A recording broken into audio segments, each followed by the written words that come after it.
कल्पना कीजिए, यदि आज श्री राम कलयुग की घटनाओं और राम मंदिर में हुई चोरी पर अपने मंत्रियों और लक्ष्मण के साथ चर्चा करते, तो वे क्या कहते?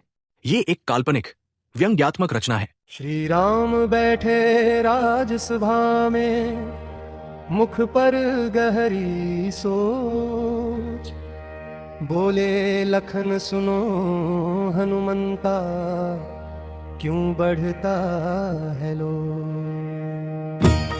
भक्त हृदय से दान जो देते, सेवा जिसकी चाह, वो धन केवल धन नहीं है, श्रद्धा की है राह। लक्ष्मण बोले नाथ प्रभु कलयुग बड़ा विचित्र, लोभ मोह में अंधे होकर भूले धर्म चरित्र। यदि रक्षक ही धर्म भुलाए, टूटे जन विश्वास। मंदिर मठ या कोई धाम हो, सबका यही विनाश। धर्म यही है निर्मल रहे विचार, पर धन हरना महापाप है, छोड़ो लोभ विकार। मंत्री बोले हाथ जोड़कर सत्य रहे आधार, निष्पक्ष होकर जांच हो, मिले न्याय हर बार। श्री राम बोले सुनो सभी जन, कर्म अटल कानून, सिंहासन हो या झोपड़िया, सब पर एक विधान। छल से पाया धन कभी भी सुख का कारण नहीं, क्षण भर का अभिमान मिले, फिर पश्चाताप अथाह। धर्म कहे जो लोभ करेगा, सत्य छिपेगा नहीं। समय आने पर कर्म फल से बच पाएगा नहीं, जो आस्था का मान रखेगा, उसका होगा मान। जो विश्वास को तोड़ेगा, खो देगा सम्मान। श्रद्धा का सम्मान कर, रख मन निर्मल भाव, कर्म फलों से बच सके ऐसा नहीं उपाय।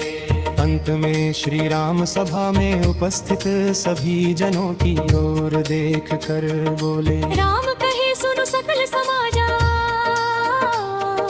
लोभ न राखहु मन महका जा। मंदिर धर्म जनहित जे धाना, पावन मानहु सकल जमाना। जे नर छल करि हरहिं निधाना, करहिं स्वार्थ पर धन अपमाना। कर्म लिखे सब देख ही दाता, बच न सके कोई विधि त्राता। अधम कर्म करी धन जो खाही, सुख की छाया पावहि नाही। धर्म कहे यह अटल विचारा, कर्म फली दे काल हमारा। पापी जीव अधम गति पावे, कीट पतंग तन पुनि धरि आवे। नाना दुख अति कठिन सहाना, जब लग होई न पाप नसाना। राम कहे सुन मंत्री भाई, सत्य बिना गति और नाही। श्रद्धा धन अति पावन माना, राखहु सदा धर्म का ठाना। कितना कही रघुनाथ कृपाला, दीन सभई धर्म उजियाला। जय श्री राम सब मुख उचारा, पूर्ण भई तब धर्म सभा सारा। इसका चौपाई का हिंदी में अर्थ है, श्री राम सभा में चिंतित होकर कहते हैं कि लोगों में लालच और स्वार्थ क्यों बढ़ता जा रहा है। क्योंकि भक्त जो दान देते हैं, वो सिर्फ पैसा नहीं होता, बल्कि उनकी श्रद्धा, विश्वास और सेवा की भावना होती है। इस पर लक्ष्मण कहते हैं कि कलयुग में लोग लालच और मोह में पड़कर धर्म और अच्छे चरित्र का मार्ग छोड़ देते हैं। यदि जिन लोगों पर जिम्मेदारी है वे ही अपना कर्तव्य भूल जाएं, तो लोगों का विश्वास टूट जाता है और किसी भी पवित्र स्थान की प्रतिष्ठा को नुकसान पहुंचता है।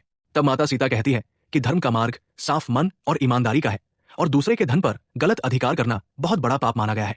जिसके समर्थन में मंत्री भी कहते हैं कि हर मामले में निष्पक्ष जांच होनी चाहिए और सत्य के आधार पर न्याय होना चाहिए। फिर श्रीराम सबको समझाते हुए कहते हैं कि कर्म का नियम सब पर समान रूप से लागू होता है। चाहे सिंहासन हो या झोपड़ी, अपने कर्मों का फल सभी को मिलता है, और छल या बेईमानी से कमाया गया धन कुछ समय के लिए अभिमान तो दे सकता है, लेकिन अंत में केवल असीम पछतावा ही देता है। धर्म का भी यही सिद्धांत है कि सत्य एक न एक दिन सामने आता है, और जो लोगों की आस्था का सम्मान करेगा उसे सम्मान मिलेगा, लेकिन विश्वास तोड़ने वाला अपना सम्मान खो देगा। इसलिए श्रद्धा का सम्मान करो और मन को स्वच्छ रखो, क्योंकि कोई भी व्यक्ति अपने कर्मों के फल से बच नहीं सकता। अंत में श्रीराम पूरी सभा और समाज को उपदेश देते हुए कहते हैं कि अपने मन में लालच मत रखो, क्योंकि मंदिर, धर्म और जनहित के लिए दिया गया धन अत्यंत पवित्र होता है, और जो लोग छलकपट से इस धन को अपने स्वार्थ के लिए हड़पते हैं, वे बहुत बड़ा अधर्म करते हैं और विधाता की नजर से कभी बच नहीं सकते। बुरे कर्मों से कमाया धन कभी सच्चा सुख नहीं देता, और इस काल्पनिक रचना की धार्मिक मान्यता के अनुसार ऐसे पाप कर्म करने वाले जीव को कर्मों का फल समाप्त होने तक अनेक कष्ट भोगने पड़ते हैं और उन्हें कीट पतंग जैसी निम्न योनियों में भी जन्म लेना पड़ सकता है। श्रीराम अंत में बल देकर कहते हैं कि सत्य के मार्ग के अलावा कोई दूसरा मार्ग नहीं है और श्रद्धा का धन बहुत पवित्र है, जिसकी रक्षा करना ही धर्म है। इतना कहकर प्रभु ने सबको धर्म का उजियाला दिया, जिसके बाद पूरी सभा ने जय श्रीराम का उद्घोष किया और धर्मसभा समाप्त हो गई। वास्तव में जो मनुष्य लोभ या छल से मंदिर और जनहित के धन का दुरुपयोग करता है वो धर्म का अपराधी बनता है, क्योंकि कर्म का नियम अटल है और जहां श्रद्धा सुरक्षित रहती है वही धर्म की विजय होती है।